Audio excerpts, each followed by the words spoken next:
All for being here very much.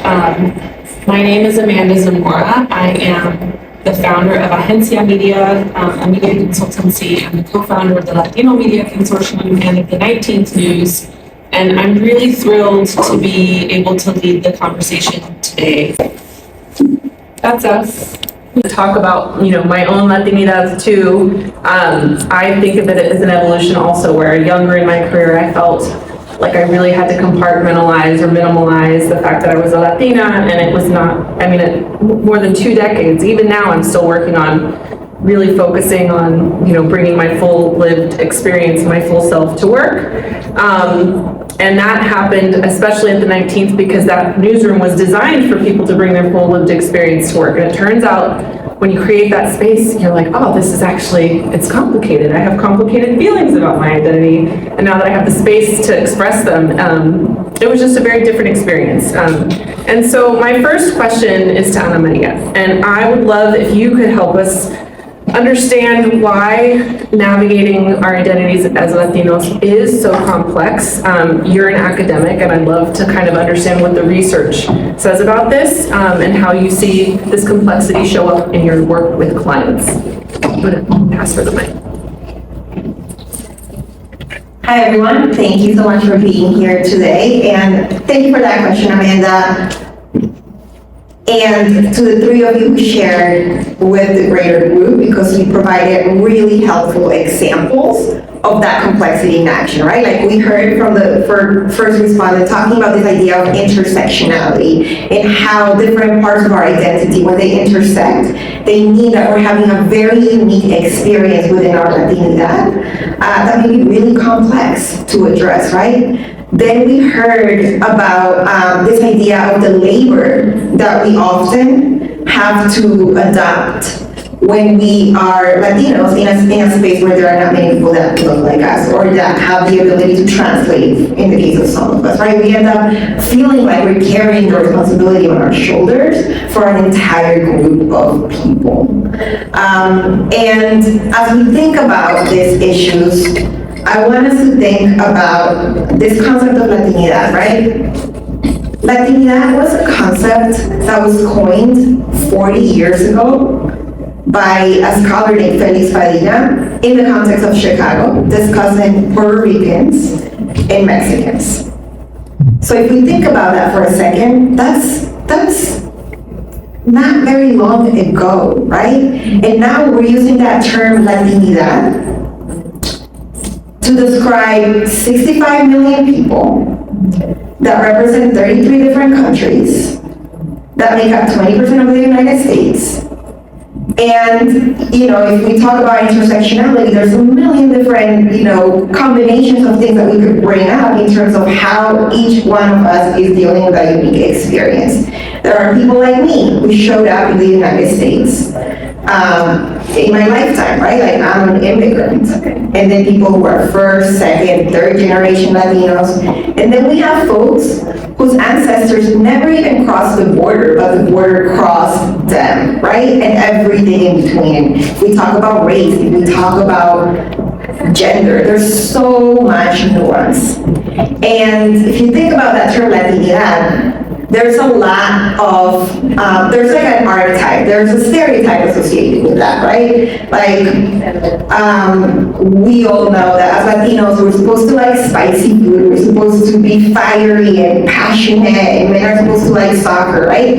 And so there's this one description of what Latinidad is supposed to look like and mean. So how are we supposed to encompass those 65 million folks with that one definition? And so when we think about how we're showing up and what does it mean for us to be Latinos, we're coming up against a very, very difficult, nuanced question that doesn't have an easy answer, and that is really, in many ways, erasing a lot of layers of our identity if it doesn't fit that particular mold.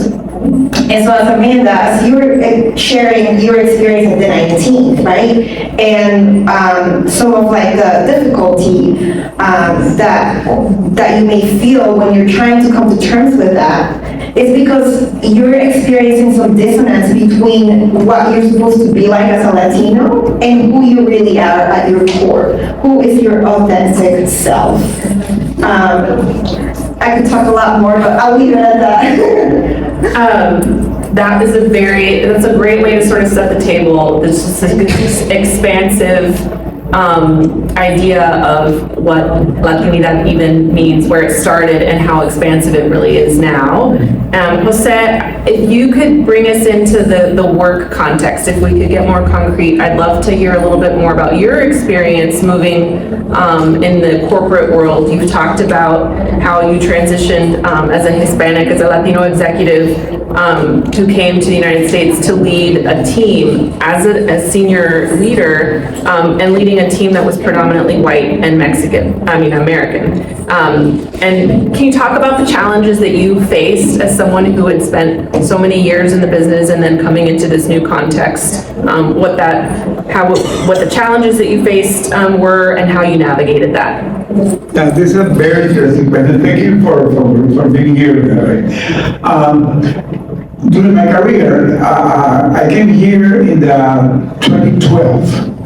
And before that, I was working in Venezuela in the oil and gas with a lot of international companies. So I was used to work with international companies and with American companies. But when I came here, the situation began to be different because now I came like an expat. So I was not a typical immigrant. I came like an expat as a vice president of a company that was here in the U.S. And Steel Petroleum is based in Houston. And typically the 95% of the employees were Americans. Texans, American Republicans. So it was really, really tough at the beginning because the first thing was not only the intercultural shock, is that they didn't believe me that capable. So they didn't saw that I was capable. So I had to put an extra mile to show up my ability, my capabilities. That I was not here because I was whatever. I was here because I had the merits.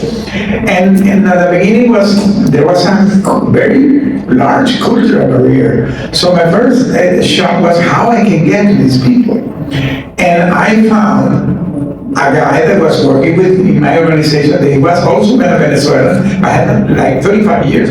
He was considered like American. So they saw him like an American. By the way, he passed. And he began to be my bridge, my liaison with the relation. So that was my first thing, how I can begin to approach it.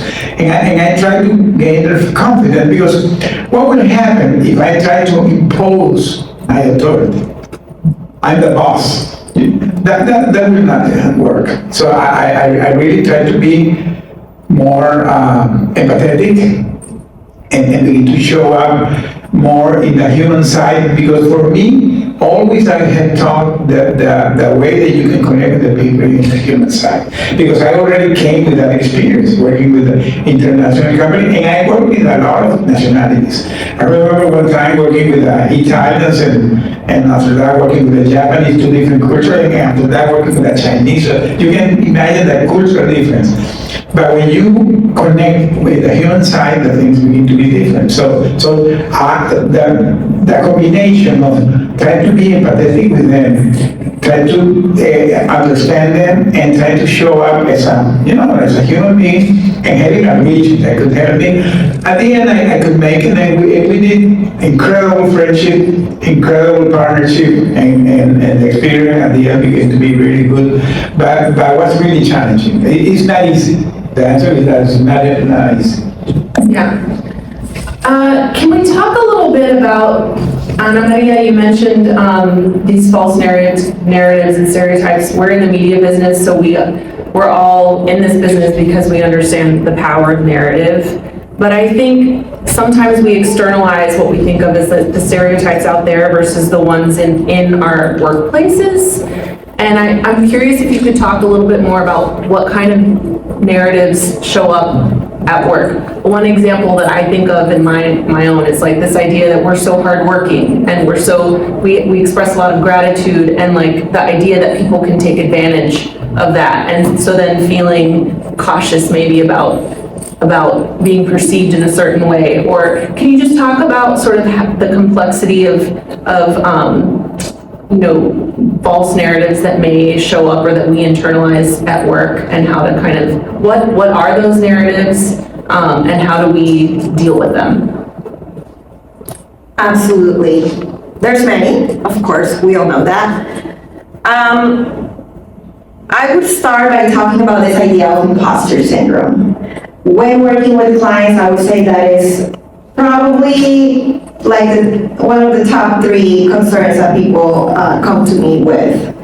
And the reason why I want to talk about this right now is because when we think about imposter syndrome, we are thinking about a syndrome or an issue that is something wrong with us, right? Like we have an illness, we have something that is wrong with us. And so when clients come to me feeling like imposter syndrome about something, not only are they experiencing that challenge, but on top of that, they may be blaming themselves for it, like feeling bad about themselves for feeling that idea of imposter syndrome. And I invite you all, as you're thinking about all of the areas where you may feel challenged, where you may feel imposter syndrome, to reframe it and to think about this idea of limiting beliefs.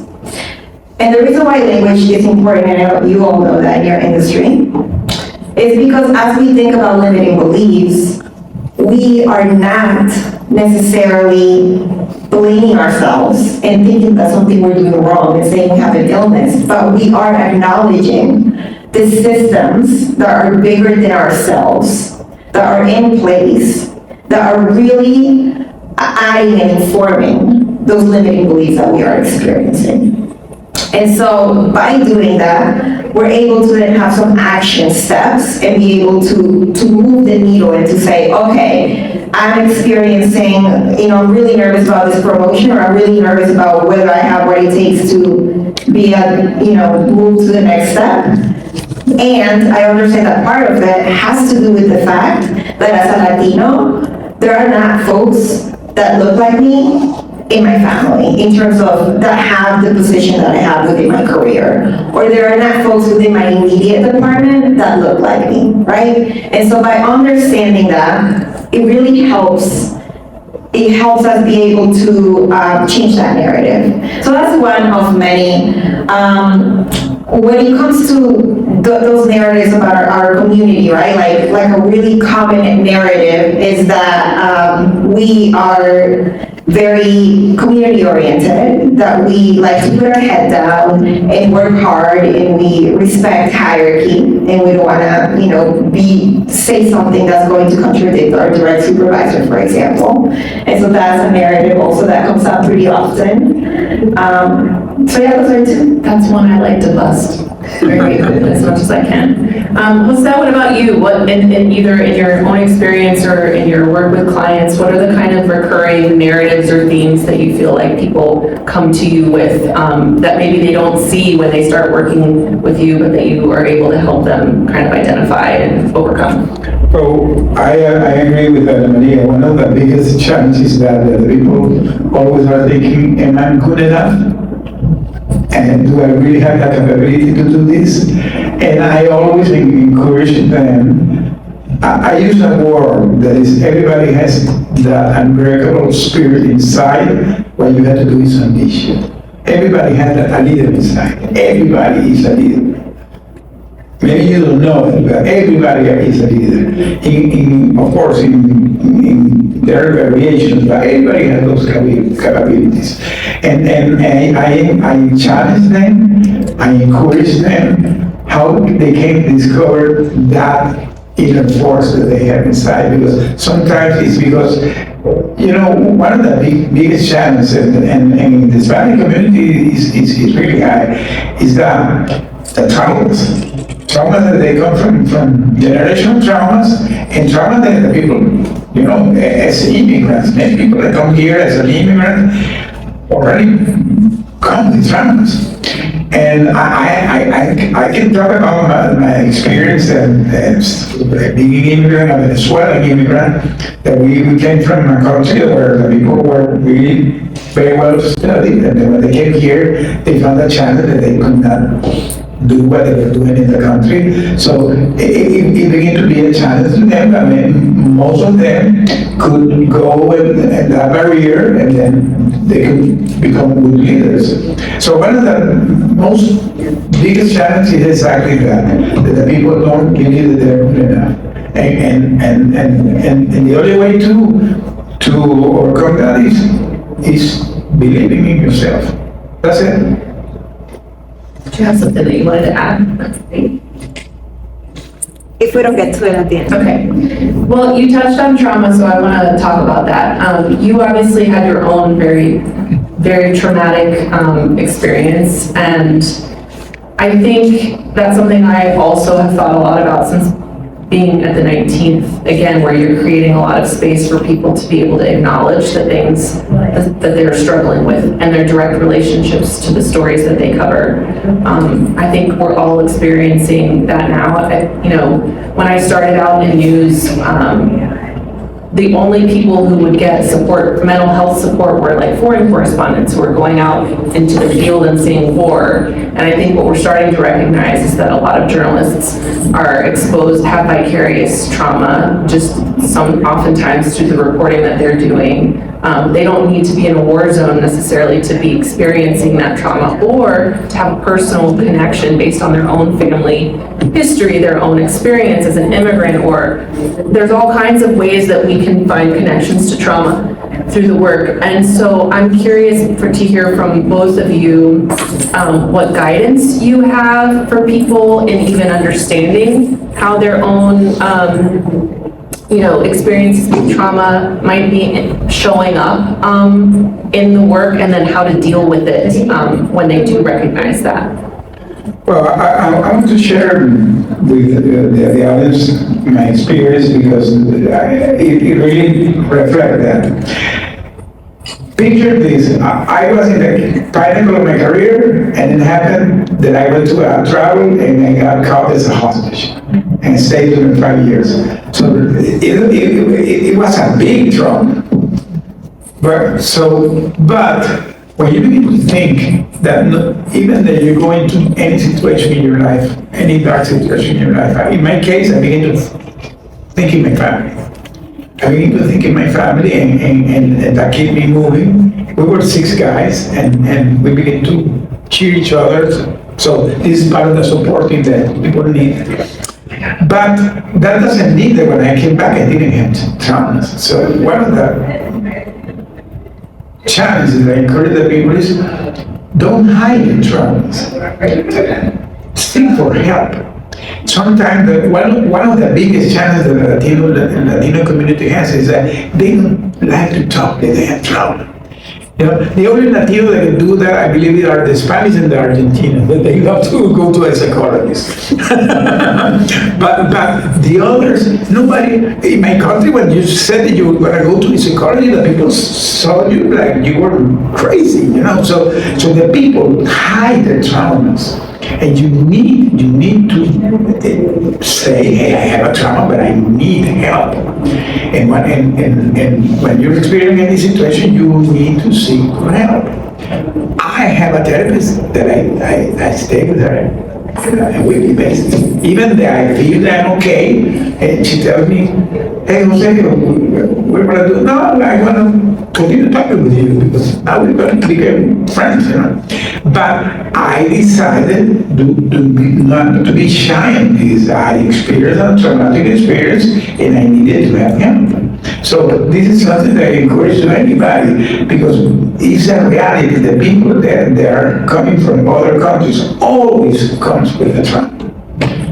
Always. That's always in their family, in their life, maybe themselves. They came here because they were having experienced a traumatic situation in their country, and they come here and they don't talk it, and they continue moving on, and that makes it worse. And the worst thing is that you're gonna transfer that to your family, so it's gonna become a generational trauma. Because now that you're gonna transfer that to your kids and your kids to their grandkids, it's gonna be a real generation of trauma. So this is one of the most challenging things that the Latino community doesn't like to talk about trauma. Well, thank you for sharing some of your trauma with us, Jose. You've been through a lot, and it makes a difference when folks are able to share their stories and be vulnerable and open. So thank you for that. And as we all have our own experiences around trauma, I'm curious if you could raise your hand if you're familiar with the term polycrisis. Oh, wow. Actually, I'm laughing because she's in my cohort and I just taught this class last session on polycrisis. So I didn't mean to put you on the spot. I was really curious to see if folks do it. But I would love to hear from you if you could tell us what it means. My mind just went blank. That's okay. I can share it. Okay, so this idea of polycrisis is scientists are studying the frequency and the intensity at which we experience moments of crises. And what the research is showing is that over the last 20 years, like if you imagine a chart in front of you, that when we go like really high up or really down low, we are experiencing a high level of trauma, right? If we think about our parents' generation, if we think about 150 years ago, like the chart would go like this. And if you look at it for the past 20 years, it's just like up and down, really close together. And the reason why that's happening is because we are increasingly more globalized, which means, take the pandemic, for example. We may be experiencing, like, go back to 2020 when the pandemic started and everything closed, right? We all had to go home and isolate. So we were dealing with this idea of dealing with this public health concern. But because we stayed home, there was also an issue with supply. There was not enough goods being produced at the rate that we're used to, which in turn made it so that we had a recession. And that recession in turn made it so that places that didn't really have the scaffolding had a lot of civil unrest. And so if you think about, in my case, my family's in Colombia. I was a school principal living in New Orleans. My husband's a doctor. So there's like 10 different crises that I was trying to solve for at the same time in the context of the pandemic. Or, if we think about, so that's what polycrisis means. It means we are in a moment of history like never before. And so if any of you are feeling chaotic, like you don't have a balance, like you're very reactive, it's not you. This is a really, really tough time. And so, I want to name that for all of you so that you give yourself grace and you take care of yourself and you acknowledge this moment that's so unique and it's so difficult, right? And so as we think about polycrisis, and so we ask the question, okay, how do we solve that? How do we get a little bit more resilient in these moments? And we'll talk about resiliency. That's a word that we don't love, but how do we handle that? Something really important to do is to be in our window of tolerance. And what that means is be able to depart from a place of centeredness, be able to depart from a place of feeling calm and collected.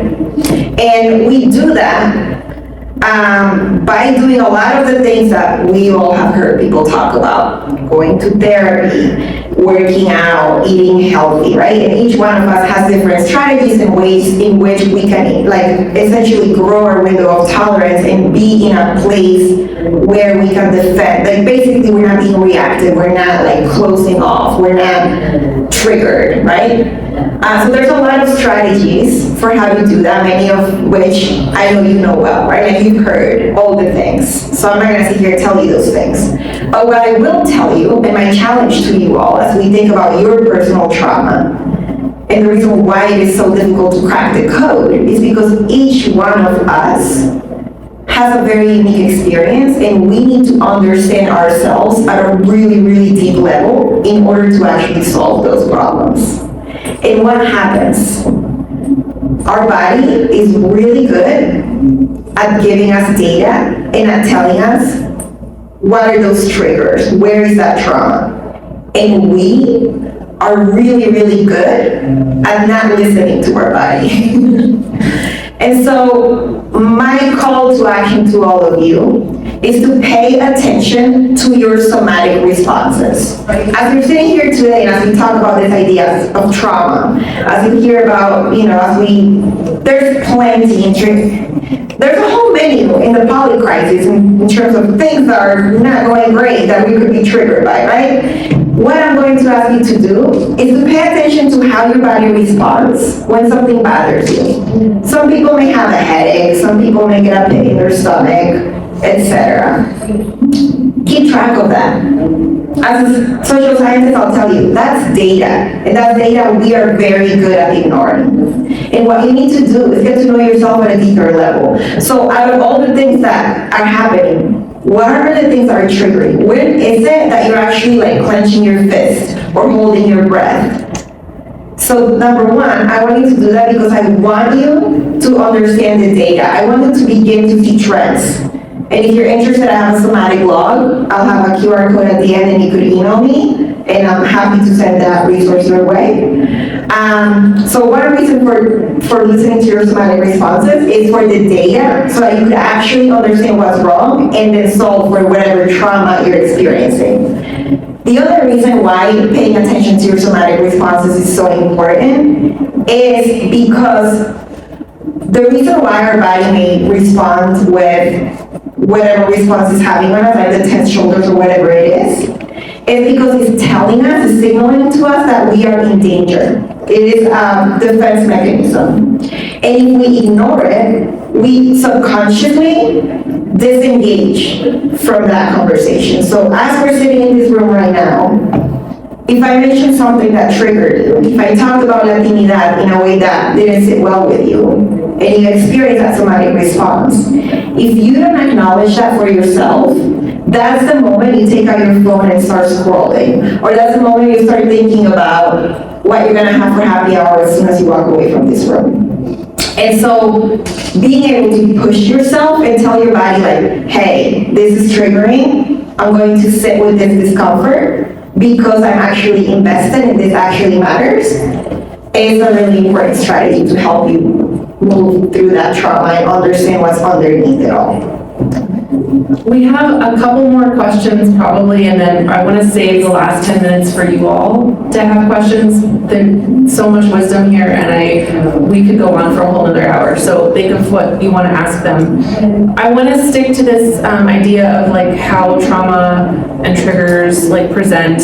And my question for both of you is like, I want to get practical. So like, what practical advice do you have for what people should be doing? Let's say that we are paying more attention and we know our somatic responses. We're stressed, we're snappy, but it's starting to impact our work, or it's threatening. We feel like we've already been labeled as like angry or defensive or whatever, right? Like, sometimes I think people can feel really stuck, and so then that's double. It's like you're feeling badly because you know that you're struggling with something that others may not be, and then on top of it, you feel punished because it's maybe presenting in a way that is giving other people the perception that you are not as good as you know that you are, and it just feels like this loop of ick, right? Like I feel like we've probably all been there in some way. So like, what practical advice do you have for people who are trying to lean in more and be like, okay, I want to deal with, I want to acknowledge that like there's something more going on here than just being stressed about the news. There's some trauma and I'm feeling triggered. What do they do about it so that they are not held back, that they still have, that they have opportunities to solve it and to continue to grow and thrive at work? Well, based on the experience that I went through, because we never thought that we had gone to a very traumatic experience, because you are living it. So you really are surviving it. So you're not analyzing it. When I came back, I went to a big trauma center, and that's where I really began to discover things that we did. And by the way, the director of the center, we became friends. He did the prologue of my book, by the way. So this guy, his name is Brian Trostner. He's a very trauma expert.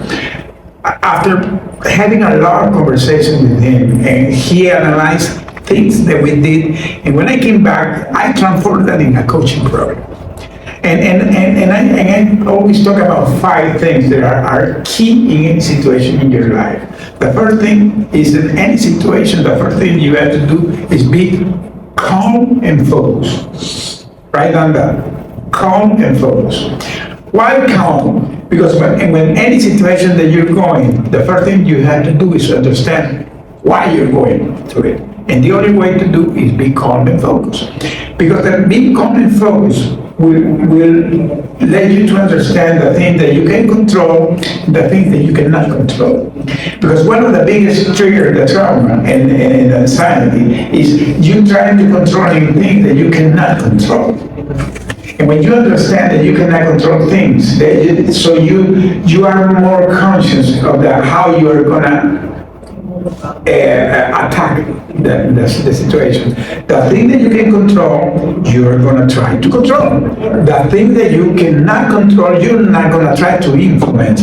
You're gonna monitor it, but not to influence, and that will reduce your anxiety. That's the first thing. The second thing that I always tell the people that under any circumstance, be positive. It's difficult, but believe me, when you see the things positive, you begin to see the things different. And that thing that if you see the glass half full and half empty, that works. That works. Having a daily routine. Having a daily routine. We could survive because we created a daily routine. My friend, I said 5 years with the daily routine. 5 years. I can stay hours here talking about we did. We were like hamstering occasionally in things on the day, and I keep our mind working. So create your daily routine. Do things like in the morning. If you have a dog, walk your dog. Go journaling. Take a morning walk. Whatever you want to do. If you like to swim, swim. If you like to play some guitar, play guitar. So create your own routine. And that routine will keep you always moving on. Get connected to the people that love you. This is something that I learned in a very hard way. Because during my career, I was talking this during the lunch with Ana Maria, that today I'm so conscious of that I was in the past a workaholic, always thinking in the work, and then that push you outside your family. So connect with the people that love you. And have your circle of support. Take care of your mental and physical health. So what Ana Maria was telling that your body is giving you the signs, yeah, take care. Hear it. And the last thing that I want to say here is cultivate your spirituality. That is so needed in this today world, going back to the spirituality. Think in a superior entity, whatever you think, but think in it and have faith in it. Because believe me, when you begin to think in something superior than you, and you begin to have faith in that guides you to your purpose. And when you're guided to your purpose, you begin to do things in a different way. If you try to apply these things in your life, you're going to begin to do things different. That's my advice. Thank you, Jose. So helpful. And everything that you just shared is part of like creating that ecosystem of how to be really proactive and how to really set yourself up for success for moments where things may be difficult, right? So that's a really helpful segue as we also think about, okay, yes, it's really important to be really proactive and to get healthy and all the things. And there are moments when you're going to find yourself triggered, right? Like those moments where like somebody says something to, I mean, I don't know if it happens to you, but I'll tell you from my experience. Somebody says something to me that's triggering and like suddenly like maybe I feel like I black out and I don't have, like those are the difficult moments where it's really difficult to think about how to respond, to think about how to process that while you're so heightened and triggered.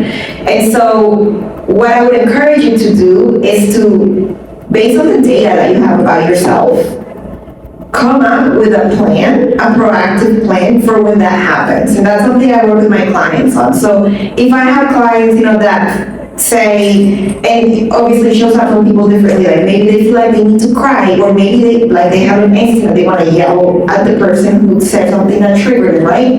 Whatever it is, like know what it is that comes out for you and triggers you, and then come up with a plan that you're gonna have in your back pocket that you will enact in those moments of emergency. So if you find yourself in that moment where you're blacking out, you're really upset, pause, you don't have a clear mind in that moment. So pick up whatever plan of action you built proactively when you were in a calm place. So perhaps that is saying like, I'm going to excuse myself to the bathroom, I'll be back in a few minutes, right? Depending on your environment, depending on what's possible for you in your context. If you're remote, it may be like, I will call you back, whatever it is. So have a plan so you don't have to think about how to respond in those moments that you were specifically triggered. That is really, really important. And the other piece that I wanted to tell you, let me remind myself, say the thing that scares you. So you may be worried that you're gonna come off as A, B, and C. You may be worried that you're having a difficult conversation with a colleague and they're gonna take you the wrong way. 9 out of 10 times, if you say that out loud, if you say, look, I really wanna have this conversation with you and I'm worried that I'm gonna come off in A, B, or C way, or I'm worried that it's not going to yield the results because of A, B, and C. When you say that out loud, you're really removing a lot of guesswork for people around you as you're having these conversations and these dynamics. And you could be super proactive in solving the problem for you. And then finally, I just want to underline what Jose said about community and think about it in the context of the workforce of Latinos in the United States.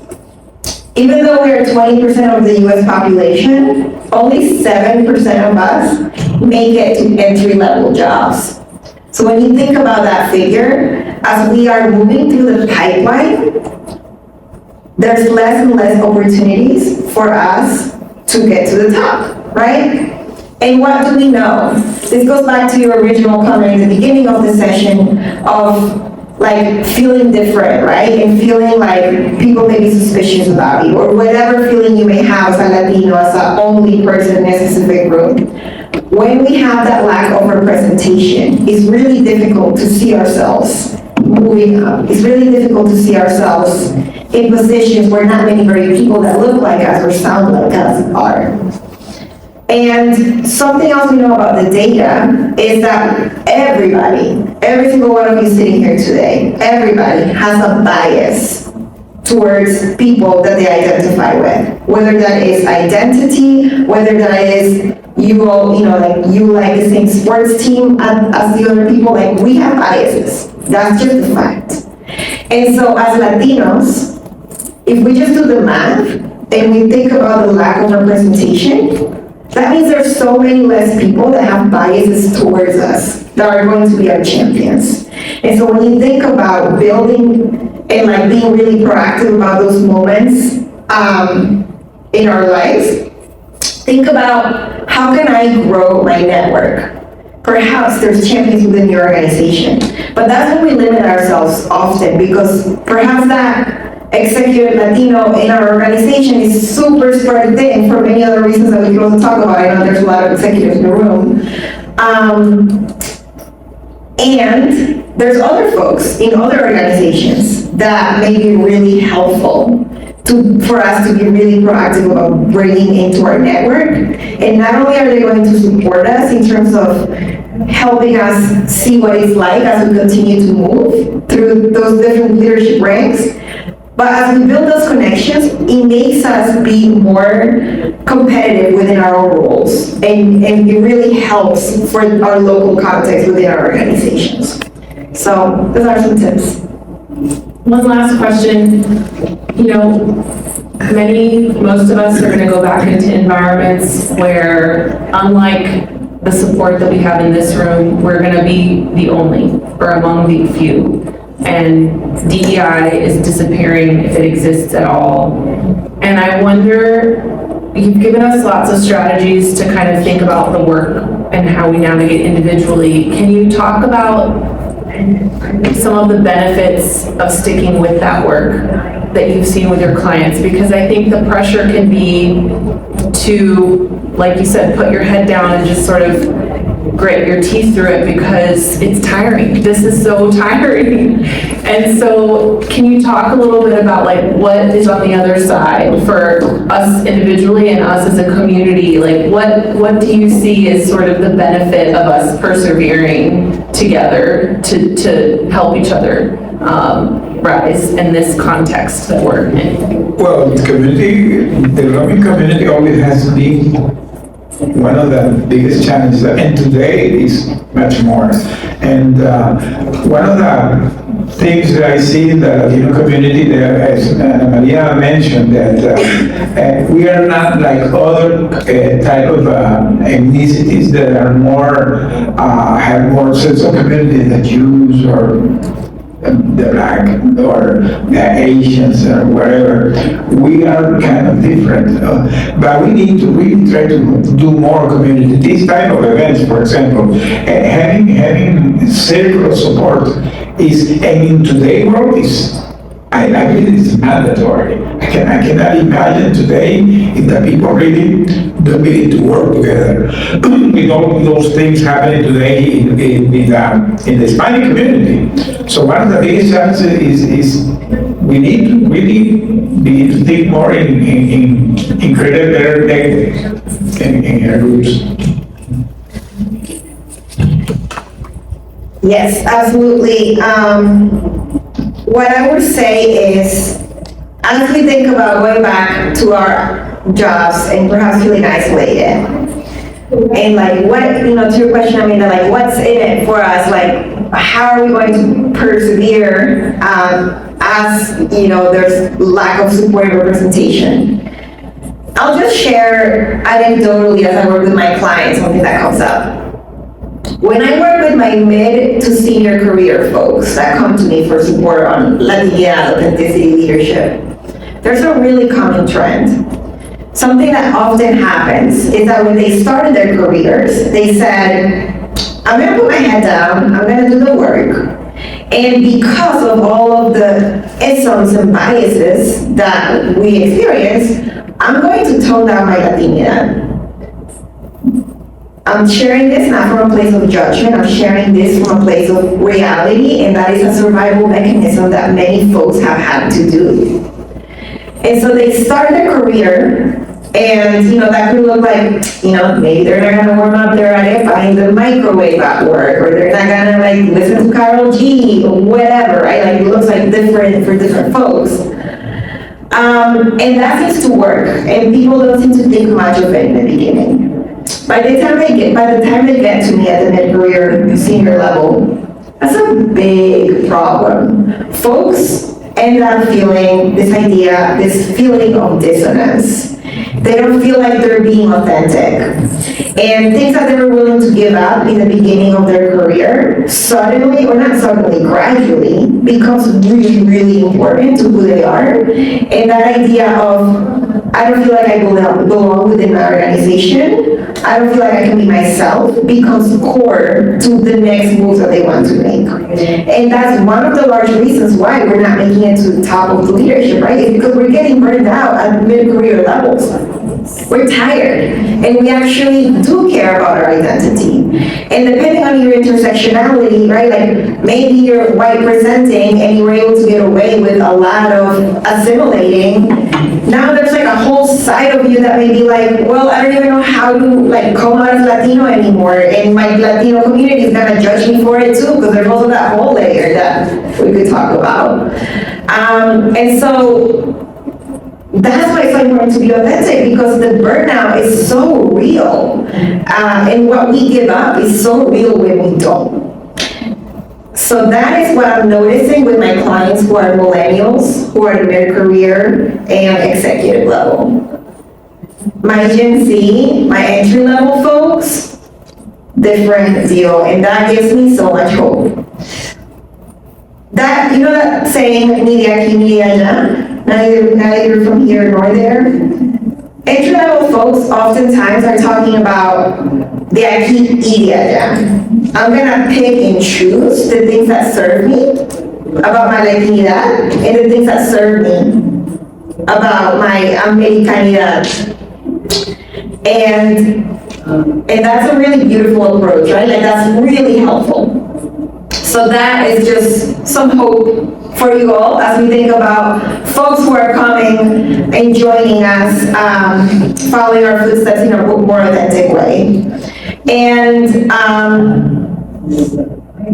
I have an important point to tell you about why all of this really matters. Oh yeah, okay. So I'll close by saying, as we think about our authenticity, it is, you know, when we want to have, like, all the leadership things that people come to me with and that you all talk about and learn about, like, I want to have executive presence, I want to be able to delegate, like, all the things that we know are important for leadership.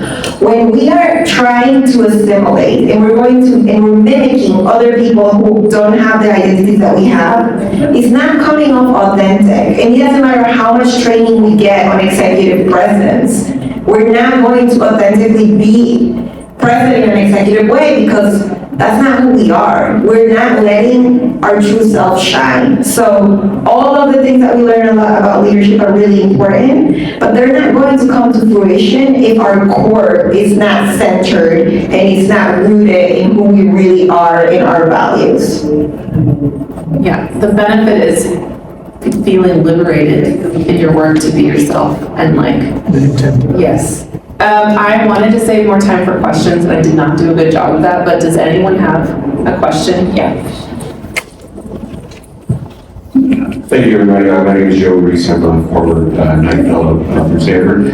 Jose, I wanted to ask you talked earlier about unleashing the unbreakable spirit inside. I would love to just hear some tips on how you did that and how we can do that ourselves. Let me give you a metaphor, because we were captured in November 2017. 1 month before that happened, I was, having a lot of, I believe in ethical things, because the relation between the U.S. and Venezuela were not good. I was working with this company that belonged to the Venezuelan government, so I was asking to get retired. So I flew to Venezuela and I asked my boss I was entitled to get retired. He had me retired. I had 35 years in the company. So I flew back to here, and flying back to Houston, I received a call that I needed to close a summit that we were having. So I went to the meeting, I closed the summit, and I asked who was closing the summit. Well, we had a speaker. And there was a speaker that was talking about how to navigate the turbulent waters. It was a guy called Captain Phillips. The movie, the real Captain Phillips. So I remember that guy telling his story, and when he finished, he sat down with me, and I was in shock hearing his story. He was a hostage for years. And I told him, how you survive, my friend? And he told me this. He said, everybody has inside that unbreakable spirit, that you have to unleash it, that you have to connect with God. And I, that word, I was thinking, why this guy told me this? That guy was an angel. Because 1 month after happened a situation. And believe me, that word that guy told me, that was the fundamental of how we begin to survive.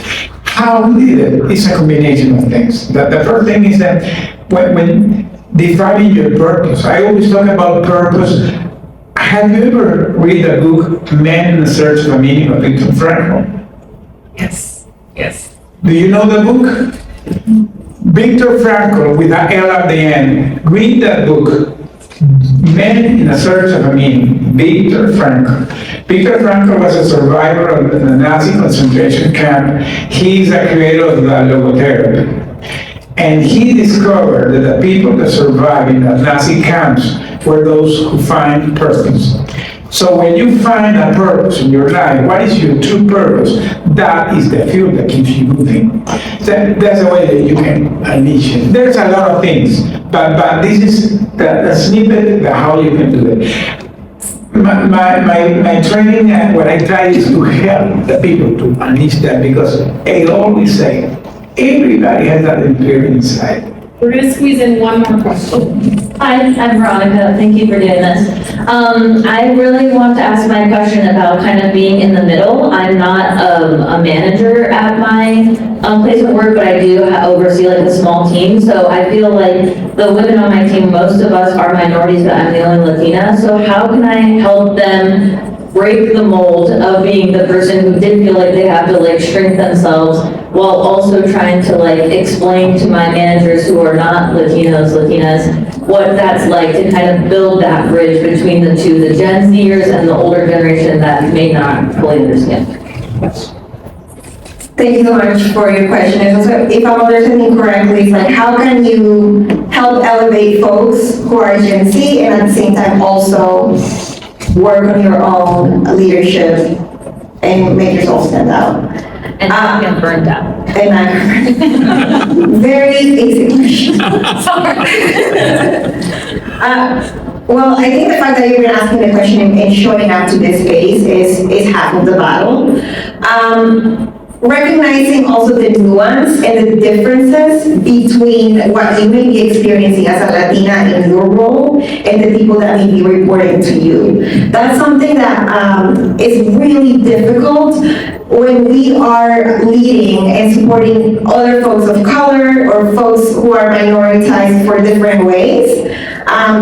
It's sometimes really easy to lose ourselves in the process and to not be fully seen based on our intersectionality. And so I would just really invite you to pay attention to how you are feeling and in what ways the work that you're doing is serving you and the work that you are doing is not necessarily elevating you as a person. And then I would also invite you to give a lot of agency to the people who report to you. We often think about leadership in like a hierarchical way and an experience way, and there's a lot that folks who are younger than us have to offer and to teach us in terms of how to navigate the world in a way that is refreshing and it could be really helpful. So giving folks who report to you that platform so that the folks you report to also have access to that and see the benefit of your folks. Y'all were amazing. Thank you to Dr. Ana Maria and Jose for sharing so much with them. Thank you all for being here. We did catch their QR codes and you want to follow up. Here is for Jose and Dr. Ana Maria, and she also has her QR code for her book over there. They're both so amazing. Thank you all. I launched my book in Spanish 1 week ago. It's in Amazon, and if anybody, I already have it in English, but 1 week ago it was launching in Spanish.